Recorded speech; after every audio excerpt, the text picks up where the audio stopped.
நன்றி. தொடர்ந்து பாட்டாளி மக்கள் கட்சியின் செயல் தலைவராக பொறுப்பேற்று தமிழ்நாடு முழுவதும் மிகப்பெரிய வரவேற்பை பெற்றிருக்கிற மரியாதைக்குரிய சகோதரி ஸ்ரீகாந்தி அவர்கள் சிறப்புரையாற்றுகிறார்.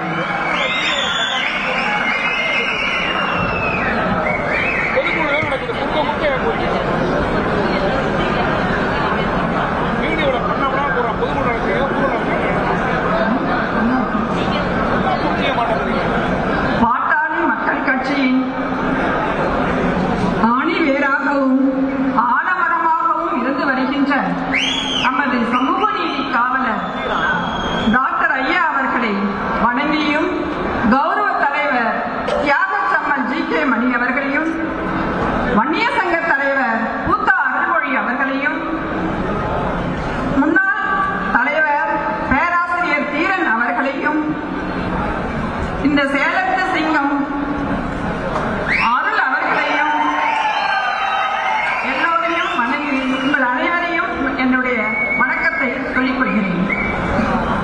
இவ்வளவு தூரம் டிராவல் பண்ணி பல 100 கிலோமீட்டர் பயணம் செஞ்சு எதுக்காக நாம இங்க கூடியிருக்கிறோம்? பதவிக்காகவா? இல்ல பணத்துக்காகவா? இல்ல ஒரு சில கும்பல் போல நாடகம் ஆடவா? மக்களை ஏமாற்றவா? இல்லவே இல்லை.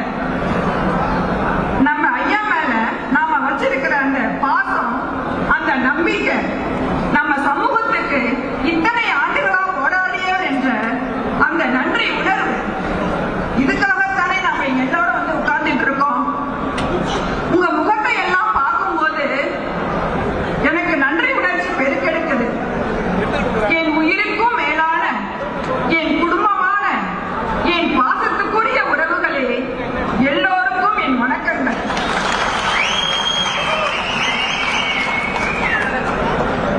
இன்னைக்கு நான் இங்கே ஒரு அரசியல் கட்சி தலைவர் மகளா, அரசியல் கட்சி நிர்வாகியா பேச வரல. ஒரு மகளா, ஒரு வன்னிய சமூகத்து தமிழச்சியா, மனசு முழுக்க ரணத்தோட, ஆனா அதே சமயம் மனசு முழுக்க ஒரு வைராக்கியத்தோட உங்க முன்னாடி வந்து நான் கேட்டு நிக்கிறேன். இன்னைக்கு காலையில அப்பாவை பார்த்தேன். அந்த மனுஷன் முகத்துல எந்த மனுஷன் சிங்கமா கர்ஜித்தாரோ, எந்த மனுஷன் இந்த தமிழ்நாட்டு அரசிலேயே 40 வருஷமா ஒரு கலக்கு கலக்கினாரோ, அந்த மனுஷன் கண்ணுல இன்னைக்கு ஒரு வழி தெரிஞ்சது. எத்தனையோ பொதுக்குழுவை அவர் நடத்தியிருக்காரு. ஆனா இன்னைக்கு அந்த வழி உடம்பு வலி இல்லை. தான் பெத்த பிள்ளையே, தன் மாரோடு அணைச்ச வளர்த்த பிள்ளைகளே, சுயநலத்துக்காக தன்னை முதுகுல குத்தனால வந்த அந்த ஏமாற்றத்தின் வழி அது. கடந்த சில மாசமா என்ன நடக்குதுன்னு நீங்க எல்லாம் பார்த்துட்டு தான் இருக்கீங்க. ஐயாவை அசிங்கப்படுத்துறாங்க, அவமானப்படுத்துறாங்க, கேவலமா பேசுறாங்க. ஐயா பேர்ல இருக்கிற கட்சிய ஐயா கிட்ட இருந்தே புடுங்குறாங்க. இதையெல்லாம் பார்த்துட்டு இனியும் நான் சும்மா இருந்தா நான் அவருக்கு பிறந்த ஒரு நல்ல மகளே இல்லை.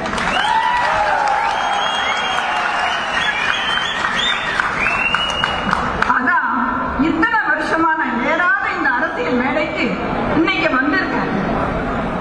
எனக்கு மேடை பேச்சு பேச தெரியாது, பழக்கமும் இல்லை. ஆனா என் மனசுல இருக்கிற அந்த உண்மையான உணர்வை உங்ககிட்ட அப்படியே நான் சொல்றேன்.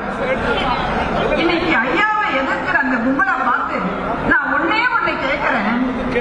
டேய், நீங்க யாருடா?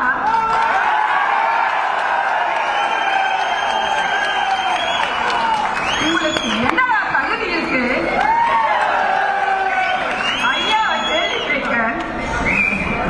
இன்னைக்கு கோட்டு சூட்டு போட்டுக்கிட்டு கார்ல வந்து இறங்குகிறீங்களே தம்பி அன்புமணி, அந்த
பிச்சை.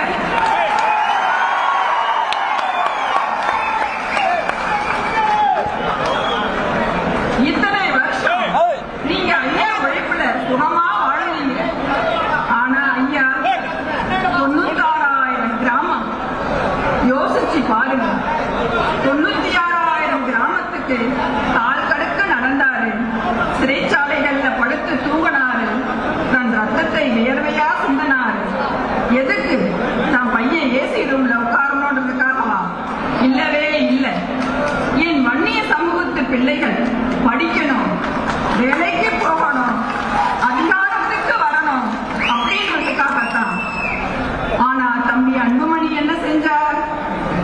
நாடாளுமன்றத்துக்கு அனுப்புனா அங்க போய் நம்ம மக்களுக்காக பேசுவாருன்னு பார்த்தா கணக்கு எடுத்து பாருங்க, மத்தவங்க எல்லாம் 80% போறாங்க, நம்ம தமிழ்நாட்டு எம்பிங்க 75% போறாங்க. ஆனா அன்புமணி தம்பி வெறும் 15% தான் போறாரு. இதுக்கு பேருதான் தலைவரா? இதுக்கு பேருதான் உழைப்பா? இதுக்கு பேருதான் பொறுப்பா? ஐயா பேரை சொல்லி பதவி வாங்கறது, அப்புறம் ஐயாவையே தூக்கி எறியறது, இதுக்கு பேரு அரசியல் இல்ல தம்பி. இதுக்கு பேரு பச்சை துரோகம். இதுக்கு பேரு சுயநலம். இதுக்கு பேரு பேராசை. இன்னைக்கு சில பேர் கிளம்பி இருக்காங்க, சின்னையாதான் இனிமே எல்லாம். நான் அவங்க கிட்ட ஒண்ணு கேட்கிறேன். ஐயா கிராம கிராமமா கட்சியை வளர்த்தப்ப நீங்க எல்லாம் எங்க போனீங்க? நம்ம மாம்பழம் சின்னம் போனப்ப நீங்க என்ன பண்ணீங்க? நம்ம கட்சி அங்கீகார ரத்து அனுப்ப நீங்க என்ன கிழிச்சீங்க? கட்சியை கண்டுக்காம நான் தான் தலைவர்னு சொன்னா ஏத்துக்குவோமா? கட்சியை கண்டுக்காம சுயநலமா இருந்துட்டு இப்போ நான் தான் தலைவர் சொன்னா ஏத்துக்குவோமா? வாங்கடா, மறுபடியும் மக்கள் கிட்ட போவோம், மறுபடியும் பழைய மாதிரி போராடுவோம், நம்ம அரசியல் மக்களுக்கான அரசியல் என்பதை உறுதியாவோம்னு ஐயா கூப்பிடுறாரு. அதுக்கு இவங்க சொல்றாங்க, ஐயோ ஐயாவுக்கு பைத்தியம் பிடிச்சிருச்சு. ஆமாங்க, அவருக்கு பைத்தியம் தான் பிடிச்சிருக்கு, மக்கள் மேல பைத்தியம், இந்த மண் மேல பைத்தியம். ஐயாங்கிறது வெறும் பேரு இல்ல, ஐயாங்கிறது இந்த பாட்டாளி மக்கள் கட்சியுடைய ஆன்மா. ஐயாங்கிறது இந்த பாட்டாளி மக்கள் கட்சியுடைய உயிர். ஐயா உயிரை எடுத்துக்கிட்டு உணவு நடமாட முடியுமா? ஐயா இல்லாத இந்த பாமக பிணத்துக்கு சமம். அந்த பிணத்தை வச்சு அரசியல் பண்ணலாம்னு அன்புமணி டீம் நினைக்குது. ஆனா இந்த ஸ்ரீகாந்தி உயிரோடு இருக்கும் வரைக்கும்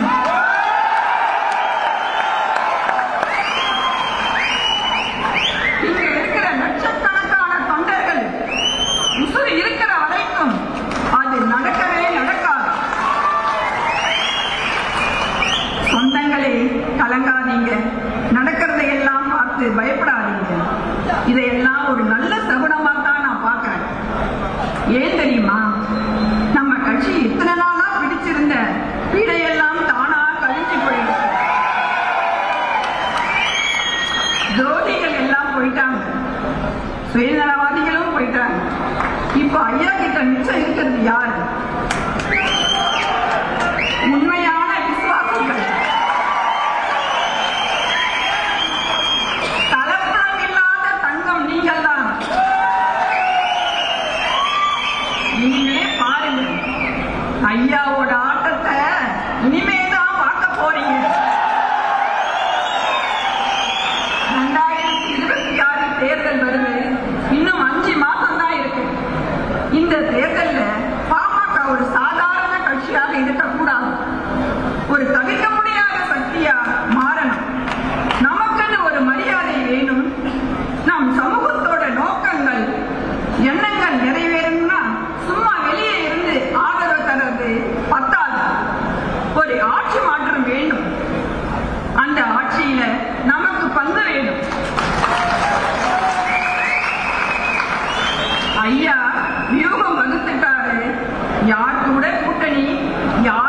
சீட்டு எப்படி ஜெயிக்கணும்னு ஐயாவுக்கு தெரியும். இனிமே குறுக்க பேச யாருமே கிடையாது. காலை வாரிவிடவும் யாரும் இல்லை. நான் சொல்றேன், எழுதி வச்சுக்கோங்க. வரப்போற எலெக்ஷன்ல குறைஞ்சது 25 எம்எல்ஏக்களோட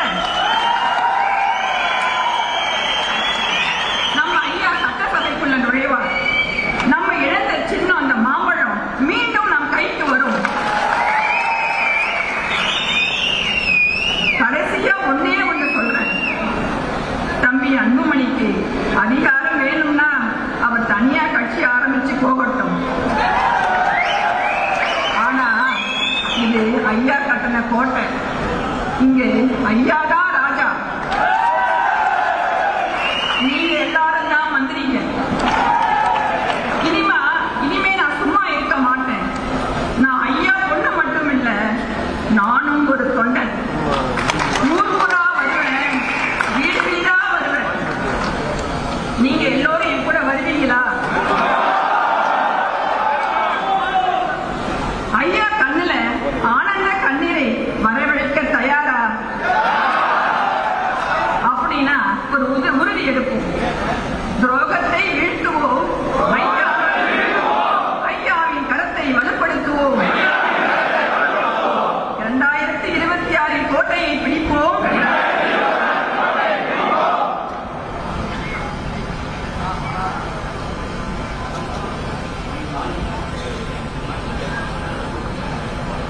ஐயாவுக்கு உரிமையான ஐயா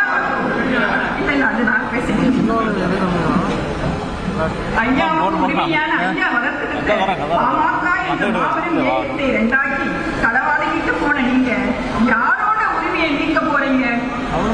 அரும்பாடுபட்டு ஐயா வளர்த்த கலைச்சியை மீட்க நீதிமன்றம் ஏறி உரிமை போராட்டம் நடத்துற நிலைமையில அவர் இருக்கிற நீங்க மக்களோட உரிமையை மீட்க போறேன்னு சொல்றது நல்ல கேலி குத்து.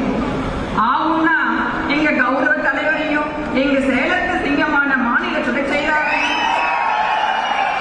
திமுக கைகூலி, திமுக அடிமைன்னு மேடைக்கு மேடை முழங்குறாங்க. இதை சொல்றவங்க யாருன்னு பார்த்தா அத்தனையும் RSS அடிமைகள்.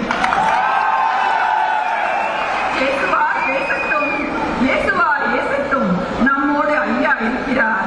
அனைத்தையும் அவர் பார்த்துக் கொள்வார். நன்றி, வணக்கம்.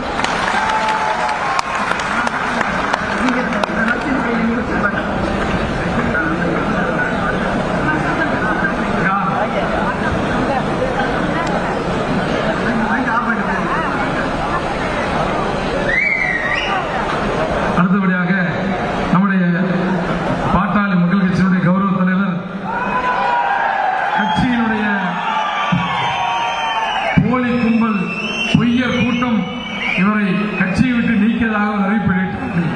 ஆனாலும் அரை நூற்றாண்டுகள் ஐயாவோடு இருப்பேன், என் உயிர் உள்ளவரை ஐயா மட்டுமே என்னுடைய ஒரே தலைவர் என்று தன் சுயேட்சையாக சேர்மனாக தேர்ந்தெடுக்கப்பட்ட காலம் முதல் இன்று வரையிலே ஐயாவுடைய கண்ணசைவிலே வாழ்ந்து வருகிற தியாகச்சம்மல் அண்ணன் ஜி.கே. மணி அவர்கள் இப்பொழுது பேச அன்போடு அழைக்கிறோம். பாட்டாளி சொந்தங்கள் அனைவருக்கும் அன்பான வணக்கம். புத்தாண்டு செயற்குழு கூட்டத்திற்கு தலைமையேற்று இதோ உங்களோடு நான் இருக்கிறேன், என்னதான் என்னை சிதைக்க நினைத்தாலும் நான் மறுபிறவையோடு வந்திருக்கிறேன் என்ற ஆற்றலோடு சக்தியோடு உங்களிடத்தில் பேச வருகின்றிருக்கிற நம்முடைய குடும்ப தலைவர், நம்முடைய வழிகாட்டி, சமூக நீதிக்காகவே தன்னை அர்ப்பணித்து போராடி வருகிற பாட்டாளி மக்கள் கட்சியின் நிறுவனர் மற்றும் தலைவர் வணக்கத்திற்குரிய மருத்துவரையா அவர்களே, எனக்கு முன்பு பேசி அமர்ந்திருக்கிற செயல் தலைவர் வீரமங்கை நம்முடைய அன்பு சகோதரி மரியாதைக்குரிய ஸ்ரீகாந்தி அவர்களே, வன்னியர் சங்க தலைவர் மரியாதைக்குரிய பூத்த அருள்மொழி அவர்களே, பாட்டாளி மக்கள் கட்சியின் முன்னாள் தலைவர் மதிப்பிற்குரிய பேராசிரியர் தீரன் அவர்களே, காலம் கடந்து கொண்டிருக்கிறது, மேடையில் வீற்றிருக்கிற நம்முடைய இயக்கத்தின் முன்னோடிகளே, இந்த அரங்கத்திற்கும்